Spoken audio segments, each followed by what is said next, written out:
Well, Happy New Year, everyone. Welcome back to the first SBK Betting Podcast of 2022, the betting podcast where the only real New Year's resolution is to essentially attempt to pick off where we left off as we ended the year pretty well. We have to admit, fireworks from all three of us previewing the action on New Year's Day, and it came off in spades. But the man who had a brilliant day was James Millman. Long press your nap. That was some performance. And Dolphin Square, the 29-1 winner for the man of the day, starting his year on a high in the shape of David Maxwell. We added to that with Vienna Court. Kansas City Chief, I was really pleased to see, was a place in second at 15-1. And Ross had Stormy Island at 7-1. Lucky she might have been, but it was still a winner is a winner. James, just quickly, David Maxwell, we've just mentioned it. What a ride on a horse that was a brilliant price for you and a day to remember for the man on board. Oh, a day to remember for his family as well. Everyone, I think, in the Maxwell household was at Cheltenham on New Year's Day, along with 30,000 other people. And the price was astronomical, bearing in mind he'd won a decent handicap at Newbury the time before with David on board. David rides a horse every single time.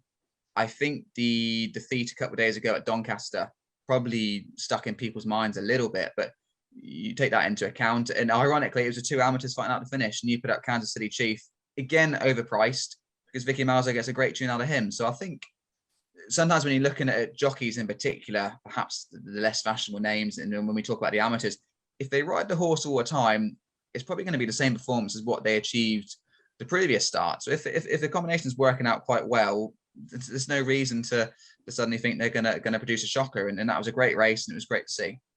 Yeah, it really was brilliant after race interviews as well from David Maxwell. He's just such a character, and great to be part of the sport, which we had mentioned last week about how he just puts everything into it. So it's great to see him having a win on the big stage. Now we come into the start of the new year. January is always slightly quieter. The horses getting their flu vaxes. It's pretty cold and fairly miserable, frosty out there, and it's a slightly quieter weekend, but there's one big talking race which we're going to get to, especially the impact it might have on the Supreme Novices Hurdle betting come March. That is the Tolworth Hurdle at Sandown. We're going to have a look at that a little bit later on, but we'll start with the 150, the 2-mile handicap chase at the Easter track, where the going currently is good soft in places.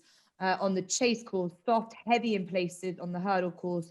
There's a bit of rain, more to come. We know what Sandown's like. It can get very boggy, especially as they make their way up to the winning post. So it'll be interesting to see if they get any more rain. Always worth keeping an eye on there.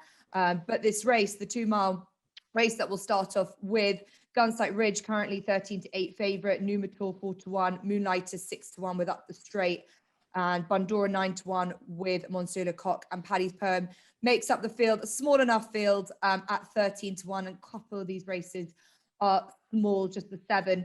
And the bottom weight of the field, Gunsight Ridge, heads the betting. He chased home none other than James's friend, Long Press, when last seen at Exeter.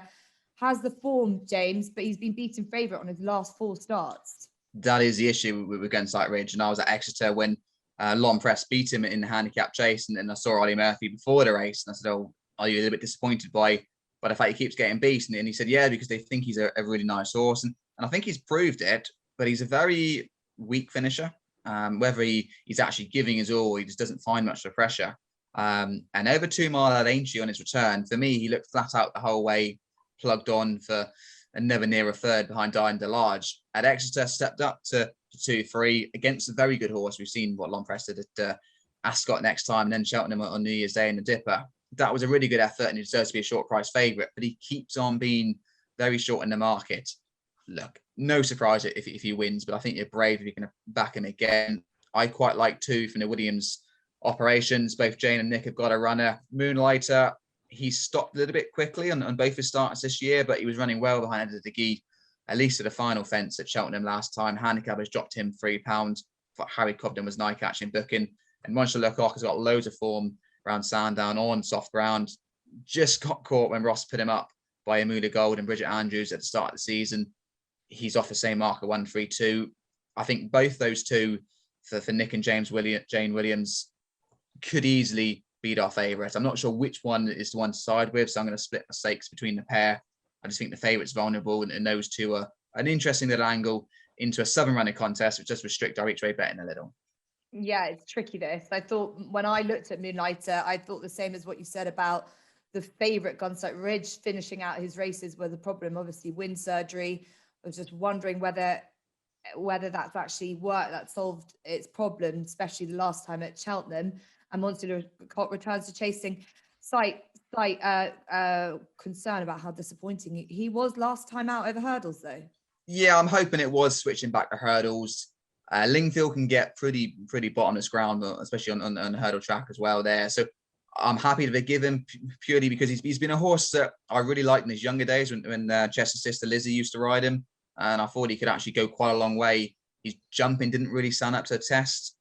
He's now operating probably 20, 25 pound below what I think he's capable of.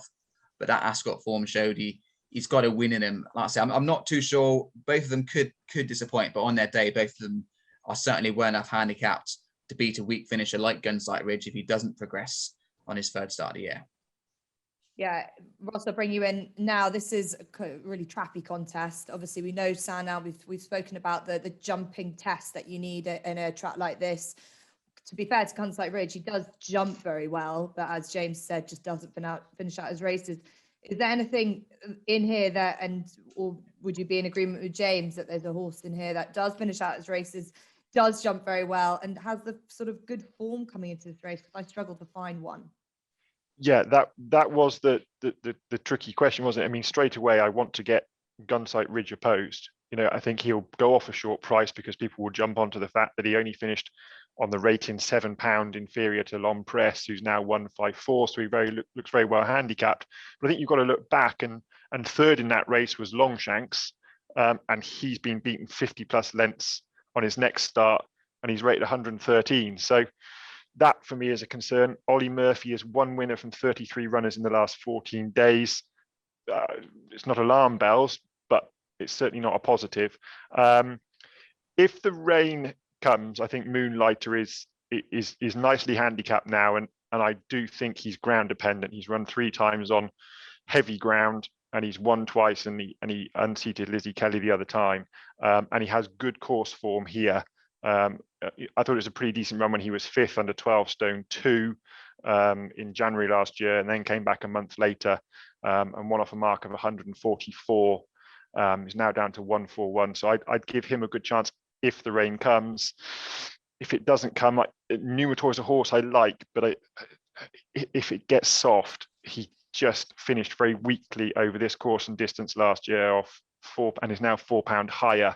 So that concerns me. So it wasn't a race that I wanted to go wading into. I'm hoping the rain comes, and in that case, I think Moonlighter is a solid pick. He's been running in races of a higher grade than this. His form of PP5 doesn't look all that inspiring, but one of them came in a festival race, and then he's run on ground that's probably a bit quick in a grade that's probably a bit above him, back in a slightly easier grade on softer ground. That he would be my tentative pick.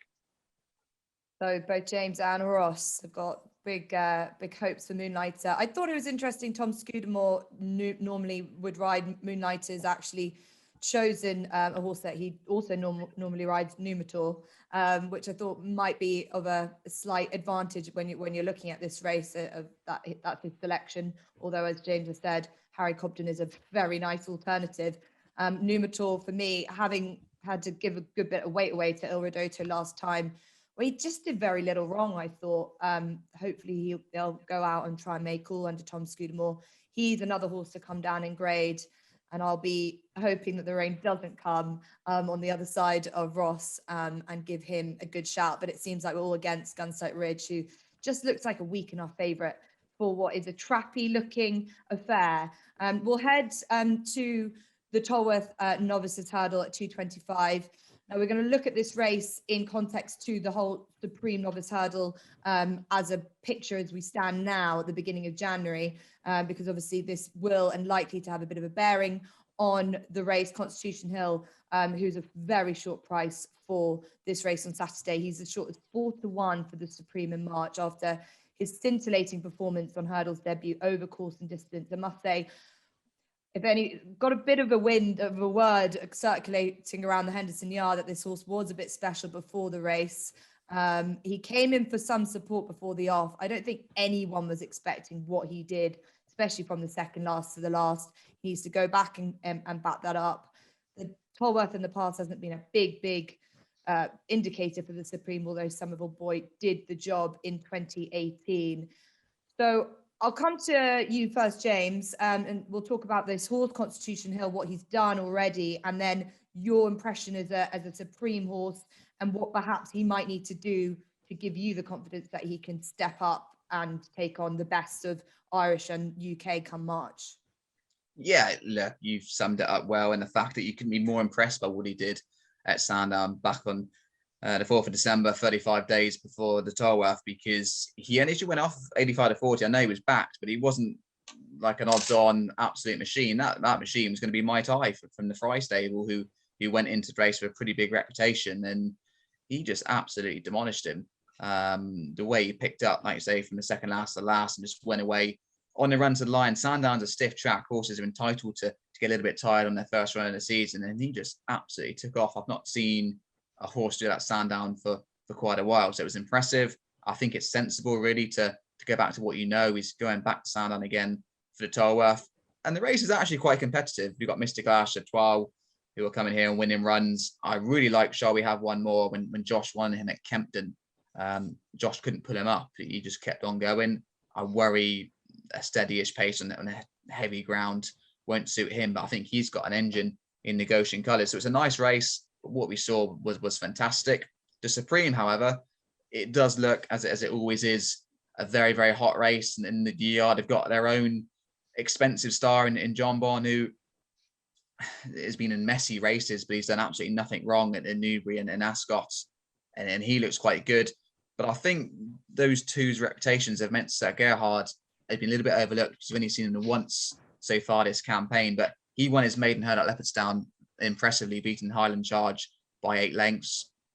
Willie's got such strength and depth in his own yard, never mind an iron as a whole, and the fact that he's the standout Willie Mullins challenger and the standout Irish horse in the markets currently, I think he's actually value as we head to the ante-post stage. We might see an absolutely devastating performance once again on Saturday from Constitution Hill, but I think we will need for him to justify the short odds, bearing in mind he might not even be the best horse in his own yard, never mind taking on the Irish. So I'm looking at it at the moment that Sir Gerhard is probably your ante-post looking to Supreme, even though we've only seen him the once as well. Yeah, he's currently 13-2. I'll give a quick rundown of the betting. John Bon 13-5 with SBK currently, Constitution Hill 4-1. So Gerhard, the best of the Irish currently, according to the betting, is 13-2. 14-1 next for Mighty Potter, who's already a confirmed Grade 1 winner. Dice at Dynamo 21-1 with My Mate Mozzie, and it's 33-1 bar those. As it stands, so Gerhard sounds like he's going to step up in grade and go into the Dublin Racing Festival for the race that Appreciate It won en route to the Supreme. A well-trodden path. Yeah, exactly. So as we stand, this is probably, if he's going to go and do that, he's going to be a hell of a lot short to come February. So 13-2 for a horse that's already been there and done that, Ross, at Cheltenham, especially under what was a pretty enterprising ride from Rachel Blackmore. But he didn't beat a huge amount when he won over Christmas, but he didn't really need to. And we know that Willie Mullins, as James has said, has just does so well with these types of horses and gets them spot on for Cheltenham. Yeah, I mean, ordinarily, back in a Willie Mullins novice hurdler chaser for the Cheltenham Festival, ante-post is a risky strategy because it's very well known that he likes to split them up. He gives it lots of thought and doesn't like to make a decision until the very last minute. But with Kilcrut having disappointed a couple of times, the sort of problem that might have been is, you know, who's going to go Ballymore, who's going to go Supreme, Sir Gerhard and Kilcrut has probably been removed. And it does look like the Supreme would look a very obvious choice for Sir Gerhard. So in terms of your ante-post betting, you're trying to find something that's going to be shorter on the day than it is now. And you would think that Sir Gerhard is certainly going to do that. Constitution Hill, for me, has to go and prove it again. It was almost surprised everyone in connections so much that I just wonder whether it was a bit of a freak result. If he can do it again, then I'd be very taken by him. wouldn't just underestimate Ryan Potter's horse, Jetoile, in the Tolworth. It'll love the ground. It'll go under the radar slightly because he is a small trainer. But I think it's worth noting that it made its debut in a Cheltenham hurdle. Ryan Potter is starting to develop a name in his second season as a trainer, as getting these horses quite nicely handicapped and landing a plot or two. So the fact that he was prepared to run him competitively in Cheltenham on debut, and by all accounts was a bit disappointed he got beaten, suggests that it is a very smart horse. So soft ground, heavy ground will suit him. Constitution Hill should win it. I'm just not convinced as everyone else that when Mr. Henderson says that he's very happy for them both to take each other on come the Supreme. Tolworth hurdle winners tend to, in later life, have stamina, and it just wouldn't surprise me if they ended up getting split up and John Bon went Supreme and Constitution Hill went Ballymore. So an anti-post bet on those wouldn't be for me. The other one I'd throw in there just at a big price is Al Fabiolo from Willie Mullins' yard. Won a pretty ordinary looking maiden at Tremor over Christmas and New Year, but did it in emphatic style. It's by Spanish Moon, the sire of Lorena. Willie Mullins does very well with them.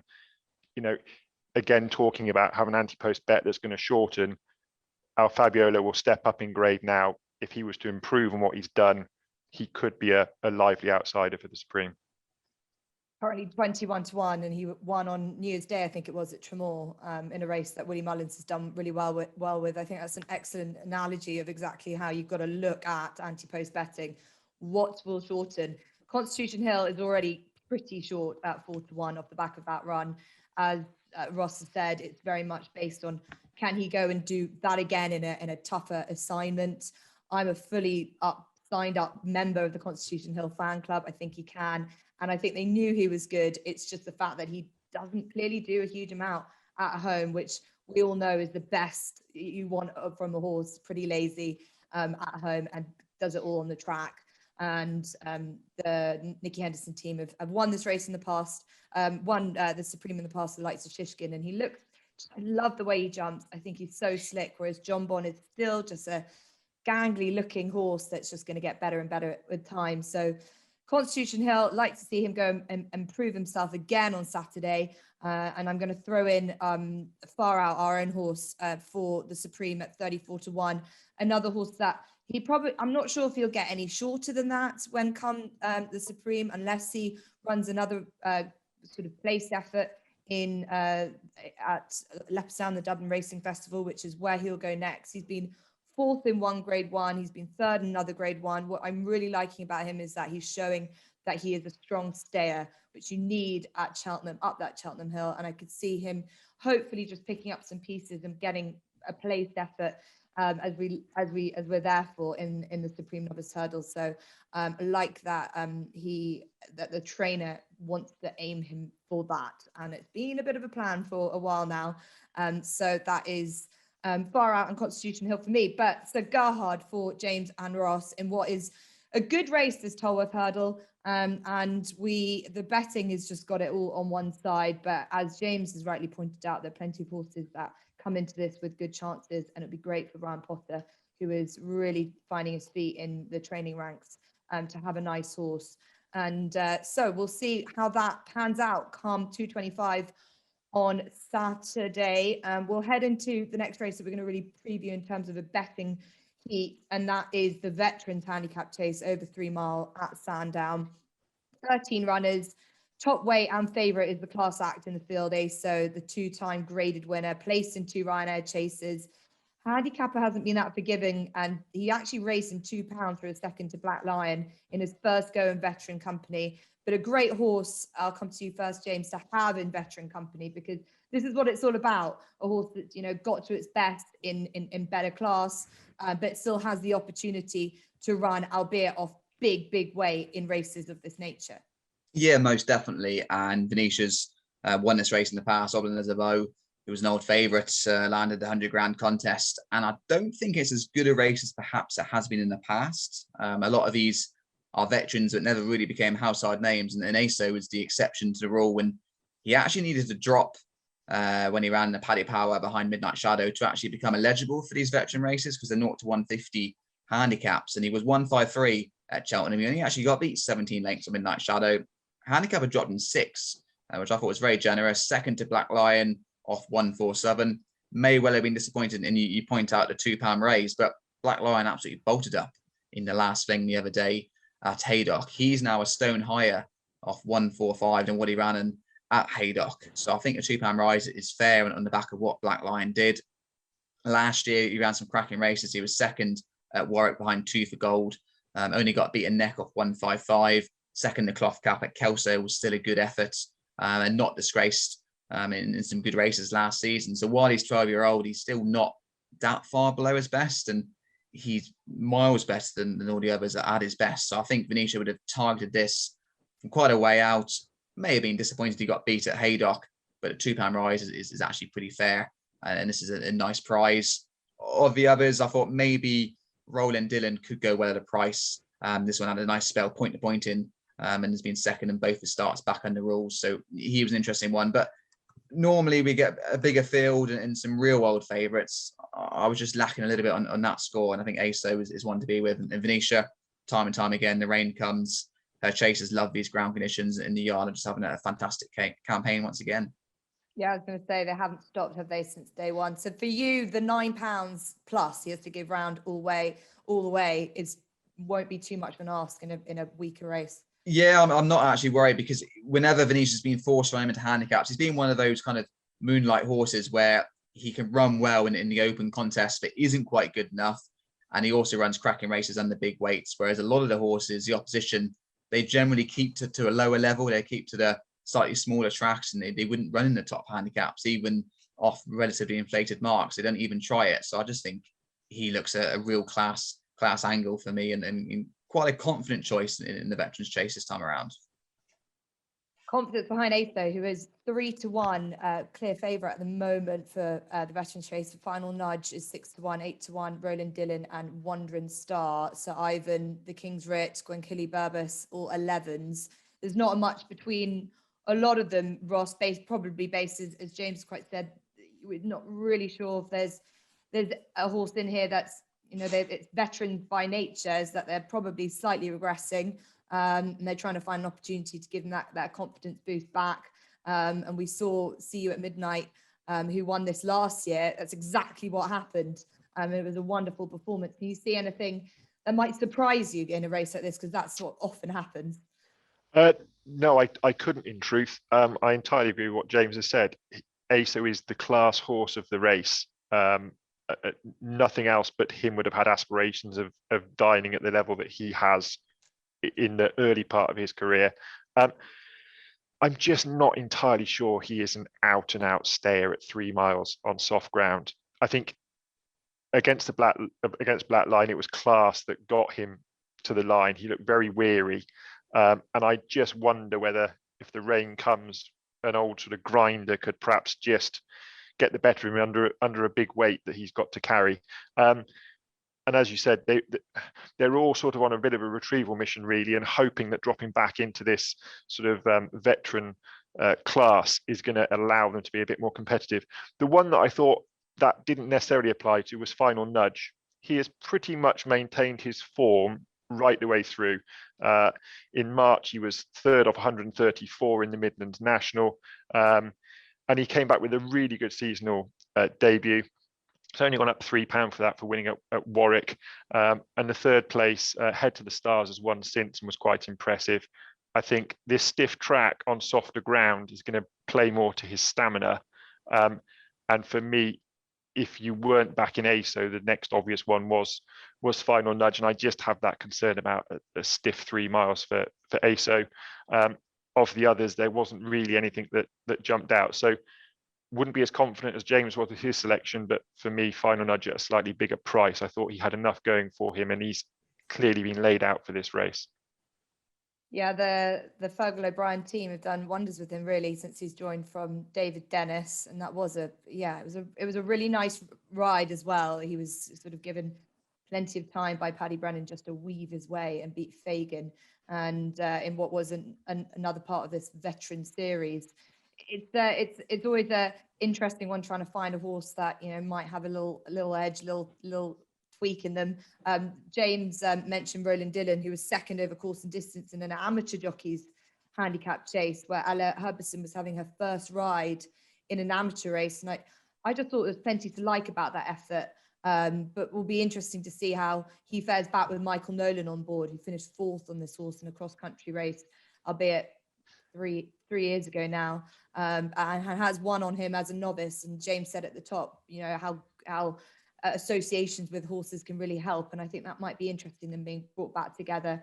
He had a brief spell on the point-to-point circuit, and I just think he could have a good race in him. And he is currently 8-1. The other horse I'm going to mention is Gwensily Burbus. He's an unusual sort, I thought, and I'd be nice to get a thought if anyone looked at him. He's quite unusual, as he looks fairly progressive in terms of his grade. Some of the older types struggling with their handicap marks, but he won going away under Tom Scudamore at Exeter in December, proving very effective over this trip. It was in a weak race. I just thought he was quite an interesting type in this contest. I thought it was an interesting route for him to go next, if anyone had a thought on that.